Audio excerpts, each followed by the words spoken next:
Hello and welcome to Joe Marquis Wagers. Today is Friday, September 6th, 2024. The NFL is officially back.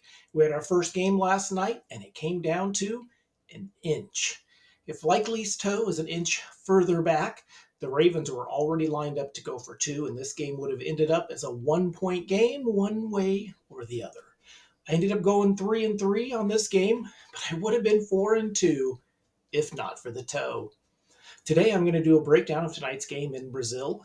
You heard me correct. We are getting a Friday night game, and yes, it is taking place in Sao Paulo, Brazil. I don't love that this game is only going to be on Peacock, but I will do whatever is necessary to watch it. And I think that, of course, is the point. The Eagles are favored by 2.5 on ESPN Bet, but I have seen the line as low as 2. The game total is set at 49.5. The weather in Sao Paulo is expected to be in the mid-50s and partly cloudy. I have another 6-pack of wagers in this game.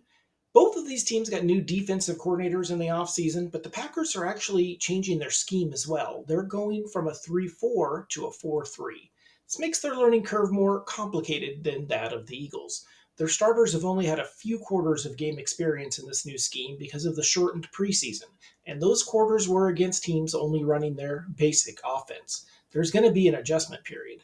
The Eagles' offense has a lot of talent at the skill positions, and Kellen Moore's offense is going to feature a lot of motion. There are going to be some missed assignments on the Packers' defense. I like the Eagles in this game.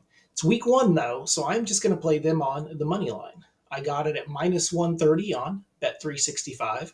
I also like Jalen Hurts to exceed his combined rushing and passing prop of 281.5. I got it at minus 110 on Bet365. My next two wagers are also on Eagles players. No in-depth analysis on these. I just think they are too low, so there is value there. I like Devonta Smith to exceed his receptions prop of 4.5. I got it at minus 130 on Bet365.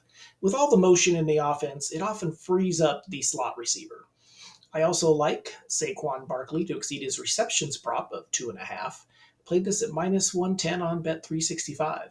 This offense is going to feature screens and swing passes to the running backs, and Saquon is an excellent receiver.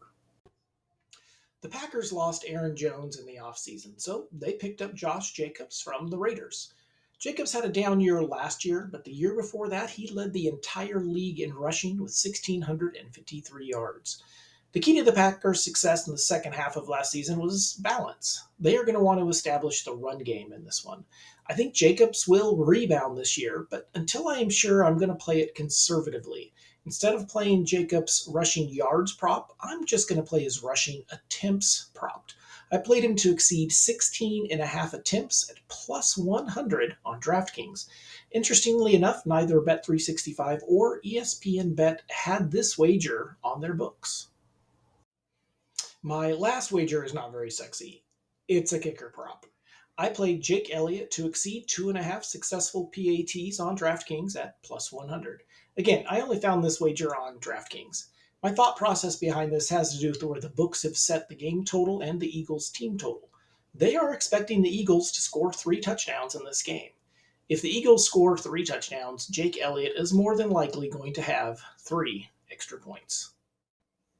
When I tried to parlay these 6 wagers in a same game parlay on DraftKings, they didn't offer the rushing attempts wager or the PAT wager as part of their same game parlay. So I was only able to do a 4-leg parlay, which came in at plus 700.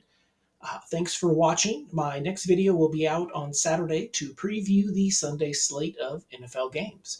If you haven't already, please subscribe to my channel, Joe Marquis Wagers. If you have already subscribed, thank you very much, and please share my channel on all of your social media platforms. Good luck on all of your wagers, and remember, when it comes to wagering, there is no such thing as a lock. There are only logical, well-reasoned wagers with good value.